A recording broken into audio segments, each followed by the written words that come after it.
जब हम protein powder की बात करते हैं तो इसको आजकल के समय में बहुत ही आम तौर पर इस्तेमाल किया जाता है, लेकिन कुछ गलतियों की वजह से ये फायदे के बजाय शरीर को कई तरह से नुकसान पहुंचा सकता है। कभी कभी इसे खरीदने में गलती होती है तो कुछ लोग इसे इस्तेमाल करने में गलती कर जाते हैं। इसीलिए आज की इस वीडियो में मैं आपके साथ कुछ ऐसी गलतियों के बारे में डिस्कस करूंगा जो कि प्रोटीन पाउडर इस्तेमाल करने वाले लोगों को बिल्कुल भी नहीं करनी चाहिए। तो आइए बात करते हैं सबसे पहली गलती के बारे में। प्रोटीन पाउडर दोस्तों कई तरीके के होते हैं, जिसमें दो तरीके के प्रोटीन पाउडर सबसे ज्यादा इस्तेमाल किए जाते हैं। एक है प्लांट बेस्ड प्रोटीन पाउडर और दूसरा है वे प्रोटीन।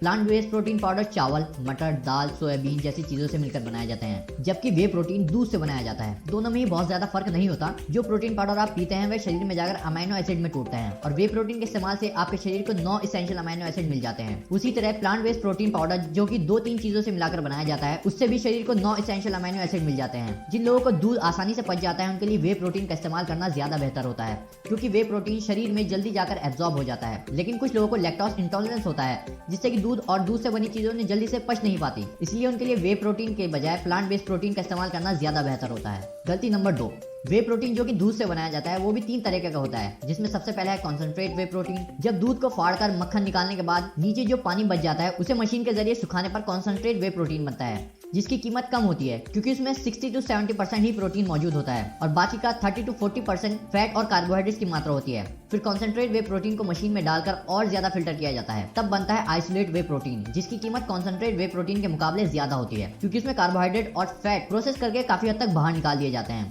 जिससे कि इसमें 80 से 90% प्रोटीन की मात्रा मौजूद होती है। और जब आइसोलेट वे प्रोटीन को मशीन में डालकर और ज्यादा फिल्टर किया जाता है तब बनता है हाइड्रोलाइज्ड वे प्रोटीन, जो कि एक बहुत ही हाई क्वालिटी प्रोटीन होता है, क्योंकि हाइड्रोलाइज्ड वे प्रोटीन में फैट, कार्बोहाइड्रेट और लैक्टोज को लगभग पूरी तरह से बाहर निकाल दिया जाता है और जो बचता है वो लगभग पूरे का पूरा प्रोटीन ही होता है। इसलिए इसकी कीमत कॉन्सेंट्रेट और आइसोलेट दोनों तरीके के वे प्रोटीन से ज्यादा होती है। अब यहाँ ये समझना जरूरी है कि ज्यादातर लोगों के लिए आइसोलेट वे प्रोटीन का इस्तेमाल करना ही बेहतर होता है, लेकिन जो लोग वेट गेन करना चाहते हैं वो लोग कॉन्सेंट्रेट वे प्रोटीन का भी इस्तेमाल कर सकते हैं। और हाइड्रोलाइज्ड वे प्रोटीन एथलीट्स और बॉडी बिल्डिंग कॉम्पिटिशन फेस करने वाले लोगों के लिए ही ज्यादा बेहतर है। नंबर 3, कई बार प्रोटीन पाउडर में ऐसी चीजें भी मिलाई जाती हैं जो कि शरीर के लिए बिल्कुल भी अच्छी नहीं होती। उसमें एक है मेल्टोडेक्स्ट्रिन। ये एक सफेद पाउडर की तरह होता है, जिसका सस्ते वे प्रोटीन और मास गेनर की क्वांटिटी को बढ़ाने के लिए किया जाता है। इसे प्रोटीन पाउडर में मिला देने से खरीदने वाले को बिल्कुल भी पता नहीं चलता कि इसमें मिलावट की गई है। मेल्टोडेक्स्ट्रिन का ग्लाइसेमिक इंडेक्स चीनी से भी ज्यादा होता है, इसीलिए ये पाचन में गड़बड़ी पैदा करने के साथ साथ ब्लड शुगर को बहुत ज्यादा इंक्रीज करने, शरीर में इन्फ्लेमेशन पैदा करने और एक्ने पिंपल्स की प्रॉब्लम को बढ़ावा देने का कारण बन सकता है। कुछ प्रोटीन पाउडर में आर्टिफिशियल स्वीटनर और आर्टिफिशियल कलर का भी इस्तेमाल किया जाता है, जो कि शरीर को काफी हद तक नुकसान पहुंचा सकता है। सवाल ये उठता है कि ऐसे में आखिर क्या करना चाहिए। सबसे पहले तो आपको बिना फ्लेवर वाला प्रोटीन पाउडर खरीदना चाहिए,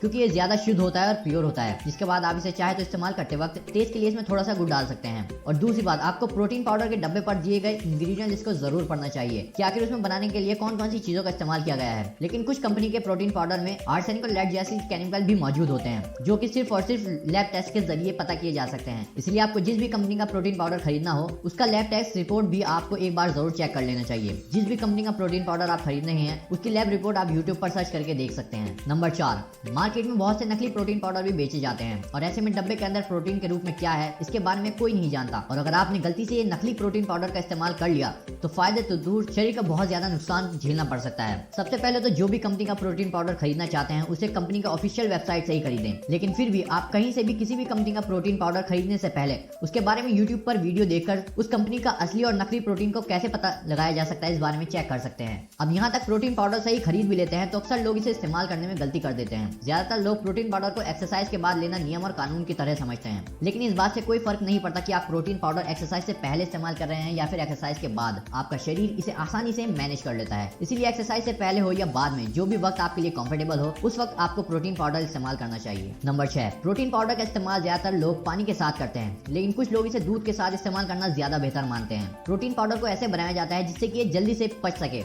और शरीर में जल्दी इसका इस्तेमाल हो सके। लेकिन जब दूध के साथ प्रोटीन पाउडर का इस्तेमाल करते हैं तो ये थोड़ा हैवी हो जाता है, जिसे पचने में थोड़ा ज्यादा समय लग जाता है। आमतौर पर एक्सरसाइज से पहले या बाद में प्रोटीन पाउडर पानी के साथ इस्तेमाल करना ज्यादा बेहतर होता है, लेकिन अगर ये दूध के साथ आपको आसानी से पच जाता है तो आप इसे दूध के साथ भी ले सकते हैं। नंबर 7, कुछ लोग गर्म पानी के साथ प्रोटीन पाउडर इस्तेमाल करने को ज्यादा बेहतर समझते हैं, लेकिन प्रोटीन पाउडर को हमेशा ही नॉर्मल पानी के साथ इस्तेमाल करना बेहतर होता है। हालांकि इसे गुनगुने पानी के साथ भी इस्तेमाल किया जा सकता है, लेकिन इसे गर्म पानी के साथ बिल्कुल भी इस्तेमाल नहीं करना चाहिए। नंबर 8, आमतौर पर एक सामान्य व्यक्ति के शरीर को हर दिन 1 ग्राम पर केजी बॉडी के हिसाब से प्रोटीन की जरूरत होती है, जिसका मतलब है कि अगर किसी बंदे का वजन 50 किलो है तो उसको एक दिन में कम से कम 50 ग्राम प्रोटीन अपने खाने के जरिए पूरा करना जरूरी होता है। और जो लोग जिम करते हैं उनके शरीर को थोड़ी और ज्यादा मात्रा में प्रोटीन की जरूरत होती है। यहाँ इस बात का समझना जरूरी है कि प्रोटीन आपको खाने की चीजों के जरिए भी मिलता है और सप्लीमेंट्स के जरिए भी इसकी जरूरत को पूरा किया जा सकता है। एक स्कूप प्रोटीन पाउडर के इस्तेमाल से लगभग आपको 25 से 30 ग्राम प्रोटीन आपके शरीर को मिल जाता है। इसीलिए अक्सर लोगों के लिए दिन भर में एक स्कूप वे प्रोटीन पाउडर का इस्तेमाल करना काफी हो जाता है और बाकी के प्रोटीन की जरूरत को आप खाने की चीजों के जरिए पूरा कर सकते हैं।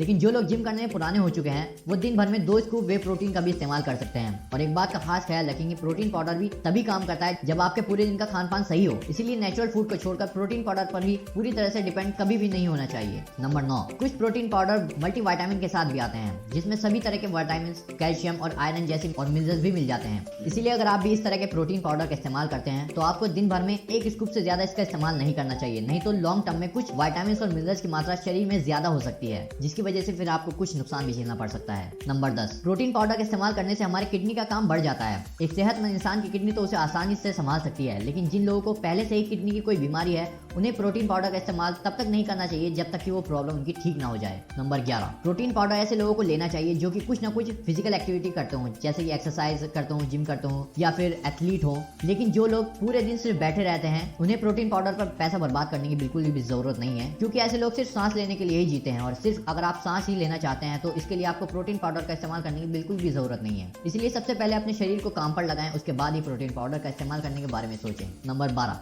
जब हमारा शरीर प्रोटीन को ब्रेक डाउन करता है तो उससे कुछ वेस्ट पदार्थ निकलता है जिसे किडनी में भेज दिया जाता है, जहाँ से फिल्टर होकर वो पेशाब के जरिए बाहर निकल जाता है। इसलिए प्रोटीन पाउडर इस्तेमाल करने वाले लोगों को एक सही मात्रा में पानी पीने का भी खास ख्याल रखना चाहिए। पानी कब, कैसे और कितना पीना चाहिए इसके बारे में भी हमने वीडियो बनाई है, आप चाहे तो हमारे चैनल पर जाकर इस वीडियो को देख सकते हैं। नंबर 13, प्रोटीन का इस्तेमाल करने वाले लोग अक्सर ही अपने खाने में सब्जी को सही मात्रा में इस्तेमाल करना जरूरी नहीं समझते, जिससे कॉन्स्टिपेशन यानी कब्ज जैसी समस्या का सामना करना पड़ सकता है। इसीलिए सही मात्रा में सब्जी को भी अपने खाने में जरूर शामिल करना चाहिए। किस खाने में सबसे ज्यादा प्रोटीन होता है इस टॉपिक पर भी आपको हमारे चैनल पर वीडियो मिल जाएगी, आप चाहे तो उसे भी जाकर देख सकते हैं। तो दोस्तों, आई होप कि आपको आज की इन्फॉर्मेशनल वीडियो अच्छी लगी होगी। अगर आपको अच्छी लगी तो लाइक करें और हमारे चैनल को सब्सक्राइब जरूर करें। मिलते हैं आपसे फिर एक न्यू वीडियो के साथ। Chill then, take care and bye bye.